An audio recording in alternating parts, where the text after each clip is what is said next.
So guys मेरे अभी आपको क्या बताऊँ, मैं बहुत ज़्यादा पैनिक मोड में हूँ। मेरे वहाँ छोटा सा बिच्छू निकला है बाथरूम में जहाँ कपड़े धोते हैं। मैं वहाँ पे कपड़े धुलने के लिए जा रही थी और अचानक से मेरी नज़र पड़ी, बिल्कुल छोटा सा, बिल्कुल छोटा, मेरे नाखून के बराबर बिच्छू था। मैं आपको दिखाती हूँ उसको।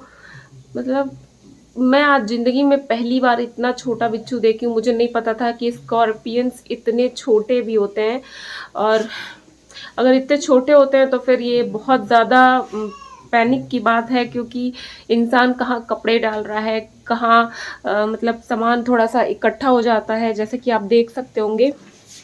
इतने सारे मैं मंगाती रहती हूँ सामान वगैरह, तो इसके जो गत्ते हैं वो भी मैं सब सेट करती हूँ जहाँ पे। और ये जो है मेरे आंगन का रास्ता है, नीचे से पूरा ओपन रहता है। यहाँ से क्या प्रोटेक्शन रखे, क्या सेफ्टी रखे, जब इतना छोटा सा भी बिच्छू आ जा रहा है तो फिर कितना कोई पैक करेगा।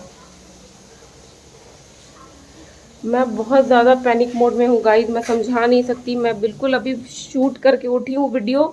और एक बार और ऐसा हो चुका है कि जब मेरी नई नई शादी हुई थी, मैं यहाँ पे मूव की थी, मतलब यहाँ इस क्वार्टर में आई थी, तो मैं झाड़ू लगाने जा रही थी और जो पावदान होता है उसके नीचे बहुत बड़ा सा, अप्रॉक्स इतना बड़ा, अगर आप उंगली एक्सटेंड करेंगे अपनी तो इतनी बड़ी सिर्फ उसकी बॉडी थी, उसकी जो पूंछ थी वो तो अलग ही लेंथ में थी। मतलब मैं समझा नहीं सकती, अप्रॉक्स पूरा बॉडी उसका इतना था और वो पावदान के नीचे छुपी हुई थी। उसने पूंछ बाहर बस निकाली थी। मैंने जैसे ही पावदान उठाया झाड़ू लगाने के लिए, वो इतनी तेज भागी, इतनी तेज, मतलब मैं एक सेकंड के लिए समझ नहीं पाई कि ये क्या है, लेकिन जब वो रुकी तब मेरी नजर पड़ी कि अरे यार ये तो बिच्छू है।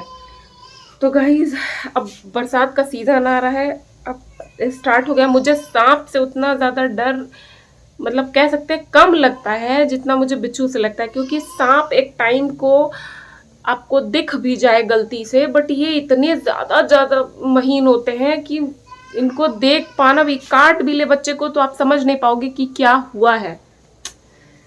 मेरे लिए तो फिर भी, मैं तो खुद बहुत ज़्यादा डरती हूँ बिच्छू और सांप से, बट बच्चे के लिए बहुत ज़्यादा खतरा हो गया है। आई थिंक मुझे कुछ स्ट्रॉन्ग डिसीजन लेना पड़ेगा गाइज। ये बहुत ज़्यादा ही, मैं क्या बताऊँ, मैं बहुत ज़्यादा पैनिक फील कर रही हूँ। अभी तक 2 साल मैंने अपने अकेले तो काट लिया, बट बच्चे के सेफ्टी से कॉम्प्रोमाइज़ नहीं करना है। मैं कुछ सोचती हूँ क्या किया जा सकता है इस पे। तो गाइस आप देख सकते होंगे कि मैंने उसको ग्लास से ढक दिया है, क्योंकि मेरी हिम्मत उसको मारने की नहीं हो पा रही है। मैं मारना नहीं चाहती हूँ किसी भी जीव को, बट ये एक तरह का लाइफ थ्रेटनिंग सिचुएशन हो गया। मैं समझ नहीं पा रही हूँ मैं क्या करूँ। सो गाइस ये जो ग्लास आप देख रहे हैं वो बहुत ही छोटा सा ग्लास है, लेकिन जूम करने की वजह से ये ग्लास आप लोगों को काफ़ी बड़ा दिख रहा होगा। और ये जो स्कॉर्पियन दिख रहा है इसमें आपको, ये बहुत ही ज़्यादा महीन और माइन्यूट सा था, जो बिल्कुल ईजिली विजिबल नहीं था आँख से। बट मेरी नज़र इस पे इसलिए पड़ गई क्योंकि ये मूव कर रहा था, चलते हुए मैंने इसको देख लिया था। तो मैंने जब बहुत ध्यान से देखा लाइट जला करके टॉर्च की, तब मुझे पता चला कि ये बिच्छू है, जो कि बहुत ज़्यादा ही डेंजरस होता है। और आप ये देख सकते हैं एक फ़ोटो जिसमें मैं आपको दिखाने की कोशिश कर रही हूँ कि सरफेस पे अगर उसका बेबी चलता है तो वो कैसा दिखता है।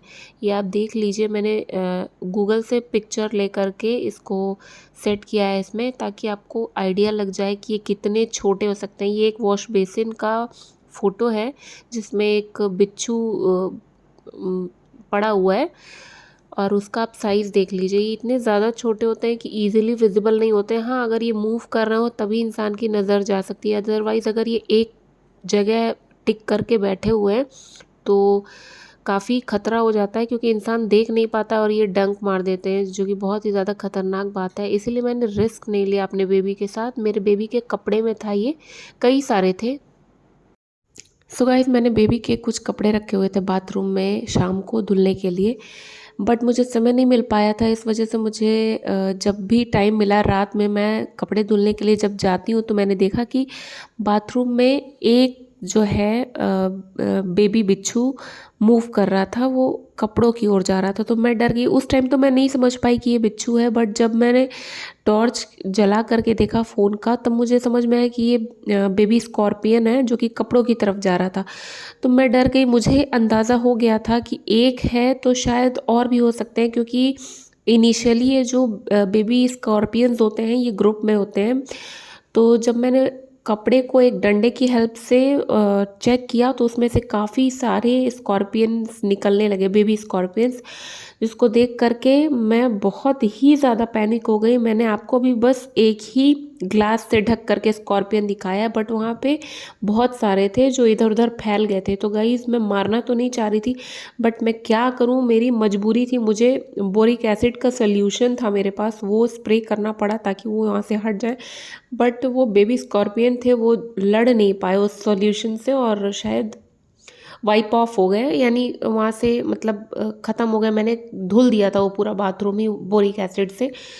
तो मैं बताना ये चाह रही हूँ गाइस कि बरसात का सीज़न है, आप सभी सतर्क रहिएगा। अगर आपके घर में छोटे बच्चे हैं तो प्लीज़ डेली आप बोरिक एसिड वगैरह का जो सॉल्यूशन है उसको यूज़ करें अपने फ्लोर और कॉर्नर्स को क्लीन करने के लिए।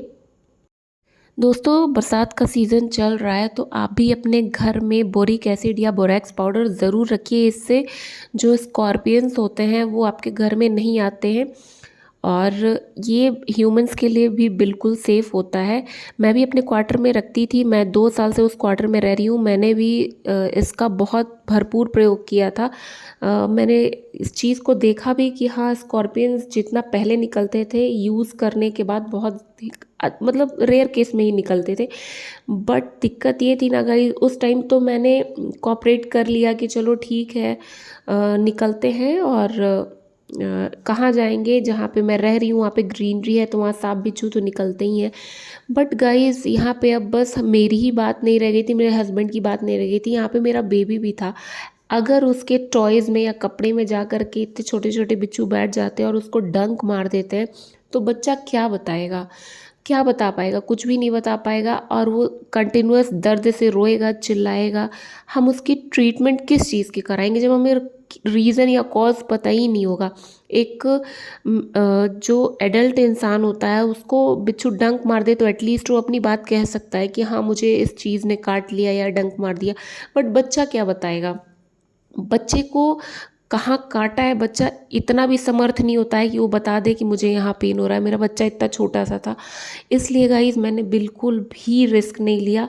जिस रात में ये मैंने इंसिडेंट हुआ उसी के जस्ट नेक्स्ट मॉर्निंग मैंने सारे कपड़े पैक किए और मैं अपने मायके चली आई, बिकॉज मैं अपने बेबी के हेल्थ से बिल्कुल भी कोई कॉम्प्रोमाइज़ नहीं कर सकती। इतना बड़ा रिस्क लेने का हिम्मत मेरे अंदर नहीं था गाइज, इसलिए मैंने क्वार्टर उसी वक्त छोड़ दिया। अब मैं बेबी को क्वार्टर लेके तभी जाऊंगी जब बरसात बीत जाएगा और हल्की ठंडी आ जाएगी, तभी लेकर के जाऊंगी, क्योंकि वही सबसे ज़्यादा सेफ़ सीज़न होगा। ठंड में ना सांप निकलने का कोई रिस्क होता है और ना उस टाइम बिच्छू वगैरह निकलते हैं, तो वो सबसे ज़्यादा ऑसम सीज़न होता है। और गाइज, मैं तो हमेशा जाती रहती हूँ क्वार्टर, बस बेबी को लेकर के नहीं जाती हूँ। अगर आपने मेरे वीडियो को यहाँ तक देख लिया है तो thank you so much. Keep supporting my channel. Bye bye.